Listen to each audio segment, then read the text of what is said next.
Hello everyone, it's Attacker72 here, and for today, the 2010s was pretty much a rough year for Sonic. It has its ups and downs from releases from Sonic Boom to the release of Sonic Forces and all, to having a pretty polarizing reputation on the internet and taking a lot of critics too seriously according to the fans. But now in the 2020s, the series has become way more stronger than ever thanks to the release of the Sonic movie, but most notably with the Sonic Frontiers game, and it's now been more apparent with its latest release from Sega and the Sonic team, that being Sonic X Shadow Generations. It has now been fully released, and we're going to be reviewing of what this game has to offer. I have officially beaten both stories, both the original Generations and Shadow story, and I gotta say, there was a lot to unpack here. So in this video, I'm going to be reviewing a lot of Sonic X Shadow Generations and what it has to offer, and to see whether or not this game is truly worth the wait. You got things from gameplay, miscellaneous parts, story, animation, presentation, and all of that, really. And before we start, just know that this is my personal opinion. You may be different regarding about these other parts of the game, but I just want to say that I truly enjoyed Sonic and Shadow Generations for a lot of it, which I'm going to be talking about these things separately, so I won't really get to talk about, so I won't have to repeatedly say Sonic Shadow Generations a lot, since, you know, they're two stories in one. So I hope you guys enjoyed this video, and so with that, let's get started reviewing Sonic X Shadow Generations, starting off with the original Generations game. So unlike the original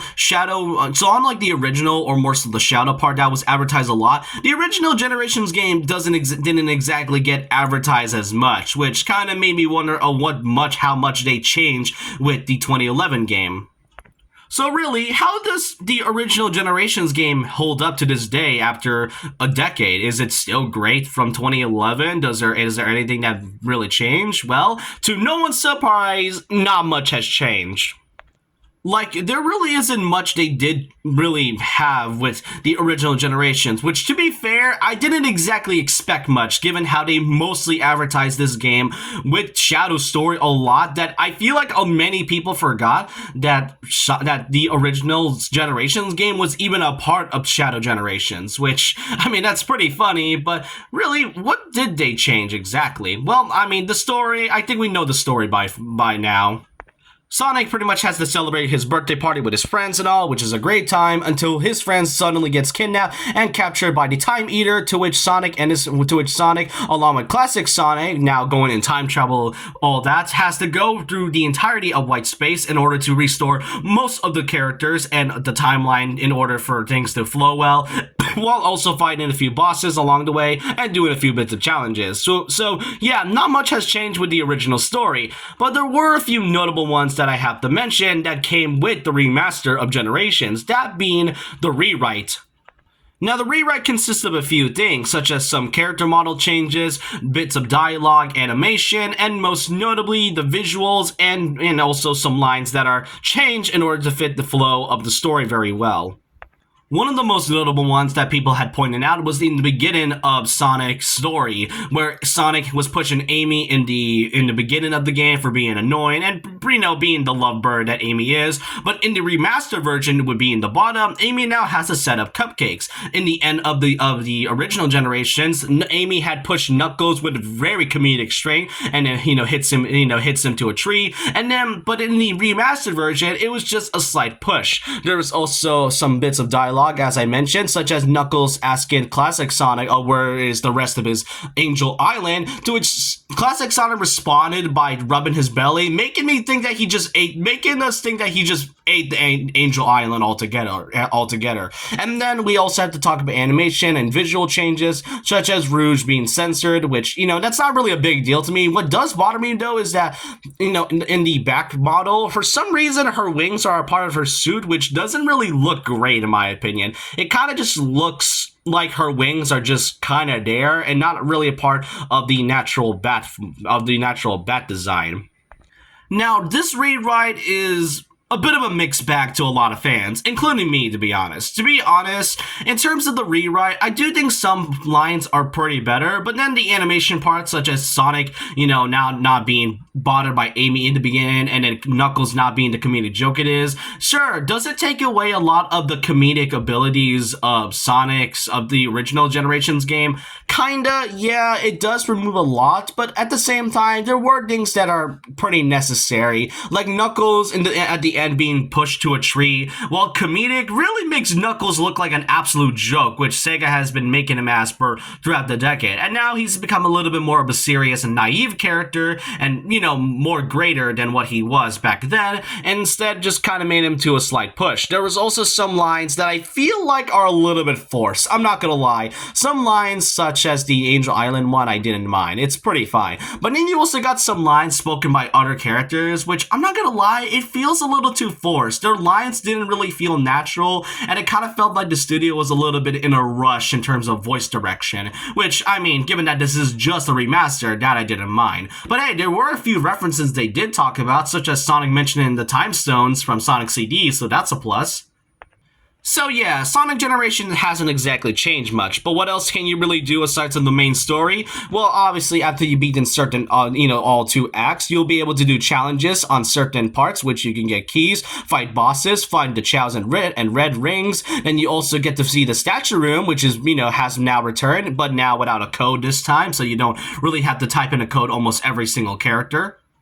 Skills had recently came back, and some notable gameplay changes is that the life system has now been removed, but if you really want to have more of a challenge, you can keep the life system in there. But skills are pretty much there in order for you to, to use it by using Omochao points and all that. And the most surprising part is that they actually included one of the DLC content in the original Generations game, that being the pinball, which, it is kind of funny to see, given how, out of all the things they had to bring back from the 2011 game, they chose the pinball of all things. So yeah, that's all I could really say about Generations. There really isn't much, as I said. Since they barely advertise it as much, people forget that the game was even there to begin with. So now we got Sonic's portion out of the way. Now we get to the main course of the game, that being Shadow Generations.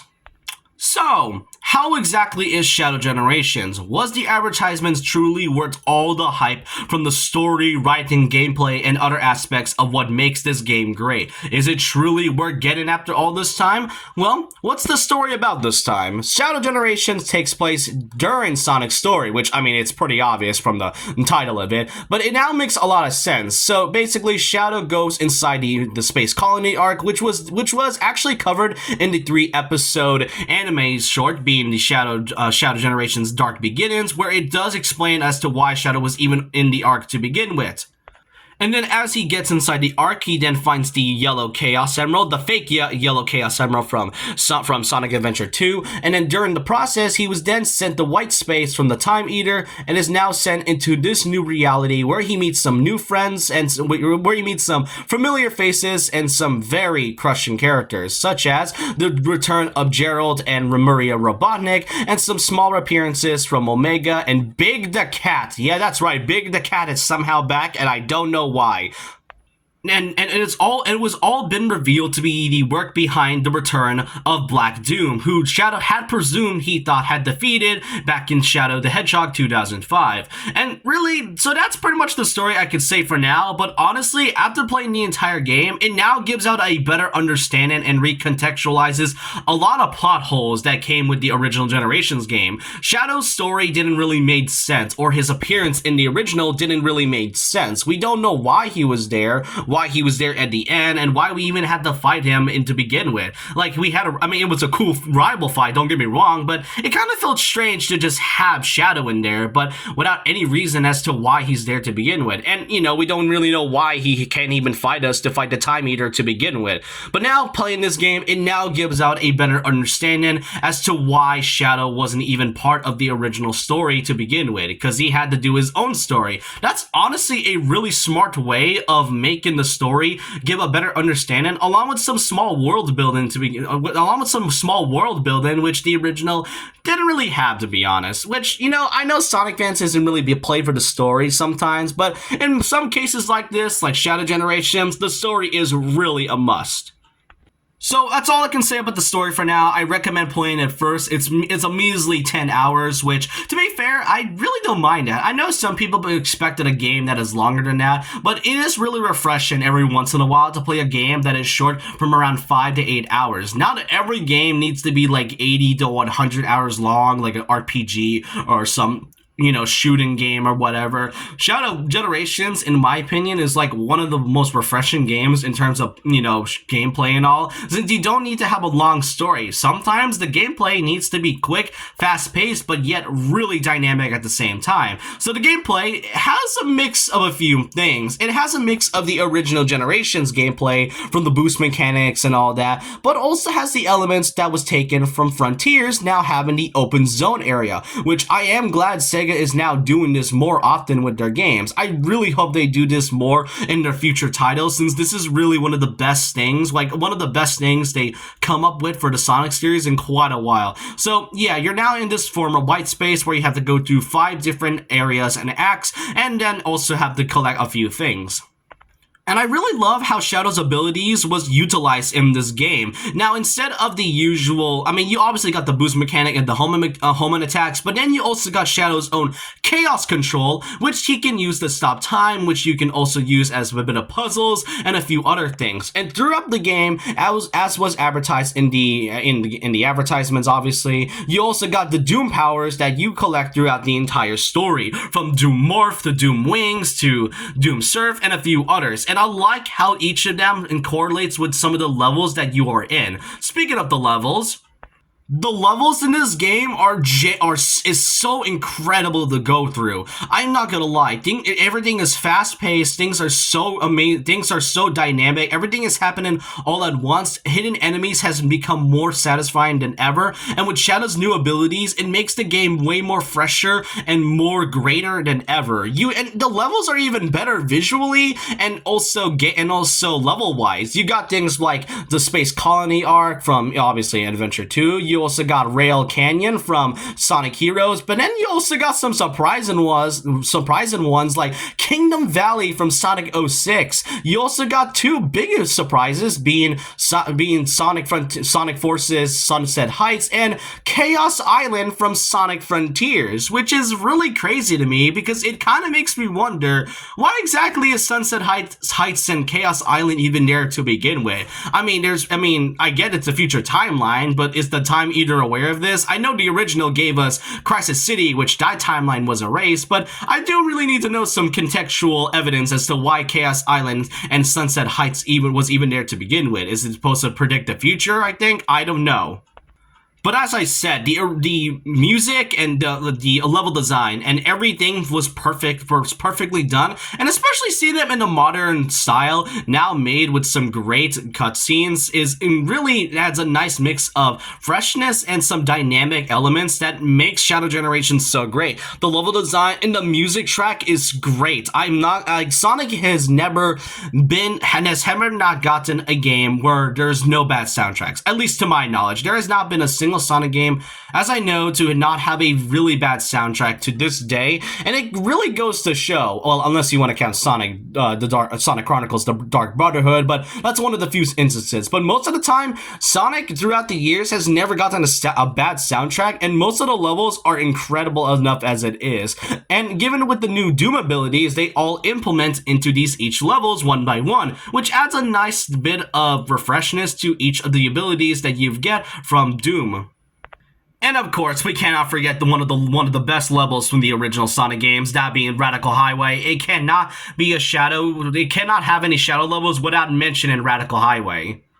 And also, once you beat 2 of the acts on each level, you'll be able to do the challenges, which did get implemented from the original generation, so there's that. But instead of usually doing one challenge door, you actually have to do 2 at once, and then are able to get the key that way. And once you get the keys, you'll be able to fight this game's very own bosses. You got the Bio-Lizard, which was notably shown from the first trailers and all that. Then you also got Neo Metal Overlord from from Sonic Heroes, which this boss fight is great. And then you also got Mephiles the Dark making his triumphant return from Sonic 06. And I won't really go much into the final boss yet, or more so at all, since I want you all to experience this yourself. Just know that these boss fights all is great, and they implemented the Doom the Doom abilities from Shadow a lot better in terms of it, making the fights really great and cinematic. Now, aside from the main story and all that, you also got yourself some collectibles that you can get throughout the levels, which you can get by getting these 3 tokens. One that is for covering Shadow story, and the other 2 being related to artwork and music tracks, which makes the game and exploration way more addicting to what it is. And you can also collect some robot parts for Orbot and Cubot, who makes an appearance in this game as well. So yeah, there's a lot to do in Shadow Generations than just the main story. And now that I think about it, we also had, and aside from that, you also got the animation and cutscenes. The animation is really good and crisp. It's no longer CGI or anything, like no non-CGI, which is something we haven't seen in a while. We have not gotten a great Sonic cutscene in a long time since like Sonic Unleashed. And now seeing the action and the fights and the choreography, even the animation fully updated to this day is really incredible, and it goes to show how much they improved over the years. The voice acting is phenomenal here. Kirk Durton, who plays Shadow currently, has honestly done a very well job here. The voice direction was really well done, and Ian Flynn's involvement with this really goes to show how much he was dedicated into making this game and the story very well, especially for Shadow's character. I have not been more happier for Shadow the Hedgehog ever since maybe, I guess, the 2010s, and then 2017 they sort of did him dirty with Sonic Forces and all, and now seeing him get his full-fledged story is such a great thing to see, and feels so rewarding to get after beating both the original original Generations game and also having to wait 7 years for Shadow to get his time to shine. Sega really wasn't kidding. This was indeed the year of Shadow the Hedgehog. So overall, is Sonic X Shadow Generations a game worth buying, and how would I really rate this game overall?